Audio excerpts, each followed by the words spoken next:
सबक 8 बंटी और कंप्यूटर।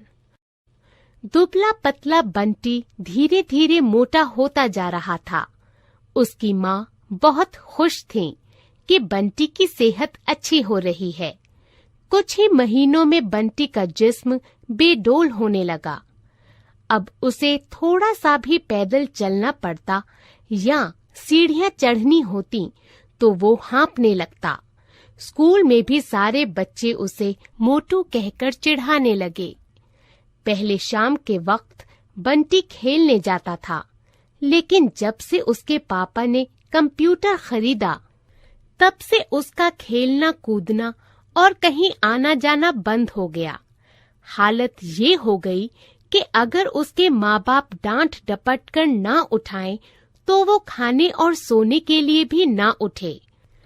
कुछ दिनों के बाद बंटी की आंखों में पानी आने लगा और उसके सिर में दर्द रहने लगा। बंटी की माँ ने उसे आंखों के डॉक्टर को दिखाया। जांच करने के बाद डॉक्टर ने बताया कि टीवी और कंप्यूटर के सामने मुसलसल बैठने की वजह से आंखें कमजोर हो गई हैं। डॉक्टर ने खाने और आंखों में डालने की दवाई और चश्मे का नंबर लिख दिया। अगले दिन से बंटी की आंखों पर मोटे शीशे का चश्मा लग गया। घर में कंप्यूटर आने के बाद बंटी के पढ़ने लिखने का तरीका भी बदल गया था। पहले तो वो हर मजमून का तमाम काम खुशखत लिखता था, लेकिन अब वो हर मजमून की अलग अलग फाइलें कंप्यूटर की मेमोरी में महफूज करके बेफिक्र हो जाता है। माँ लिखने की मश्क को कहती तो वो कहता, अब कॉपी किताब और कलम दवात का जमाना नहीं रहा, ये कंप्यूटर का दौर है।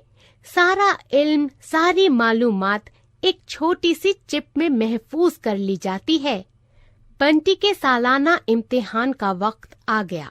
ये पहला साल था जब बंटी ने एक भी मजमून के नोट्स नहीं बनाए थे। इम्तिहान शुरू होने वाले थे। पहले ही दिन साइंस का पर्चा था। अपने हिसाब से बंटी ने काफी अच्छी तैयारी की थी।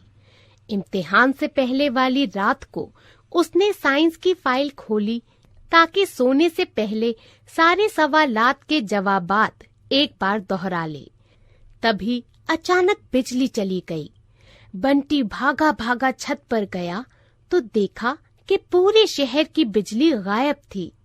तकरीबन 1 घंटे इंतजार के बाद उसने घबराकर बिजली घर फोन किया। वहां से इत्तला मिली कि ये मकामी खराबी नहीं है, ग्रिड फेल हो जाने की वजह से पावर स्टेशन से ही सप्लाई बंद है।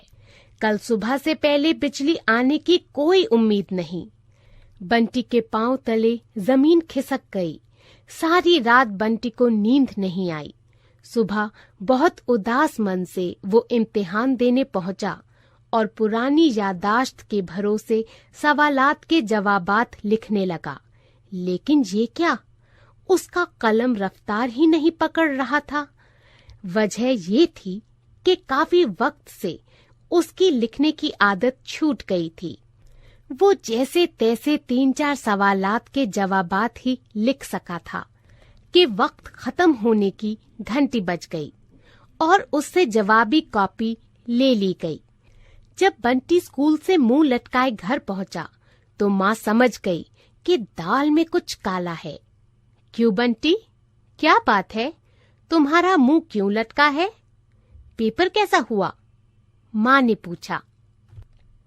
माँ, पेपर खराब हो गया।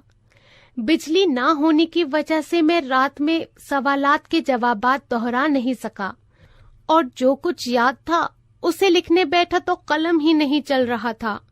जब भी तेज लिखने की कोशिश करता तो ऐसा लगता जैसे हाथ से कलम छूटा जा रहा है। बंटी ने भर्राई हुई आवाज में बताया। बंटी की सारी बात सुनकर माँ ने उसे समझाया, बेटा, भले ही ये कंप्यूटर का जमाना है, लेकिन अब भी कॉपी किताब की अहमियत खत्म नहीं हुई और ना ही कभी खत्म हो सकती है। कंप्यूटर पर एक क्लिक में सारी मालूमात मिल जाती है। इसलिए तुम हर बात याद रखने के लिए इस मशीन पर भरोसा करते हो, अपने दिमाग पर नहीं। किताबें पढ़ने और कॉपी में लिखने से जहन तेज होता है और लिखने की मशक होती है। माँ, मैं अब सही तरीके से पढ़ाई लिखाई करूँगा और जब जरूरत होगी तभी कंप्यूटर इस्तेमाल करूँगा। ये कहते हुए बंटी अपना बस्ता खोलकर अगले पेपर की किताबें निकालने लगा।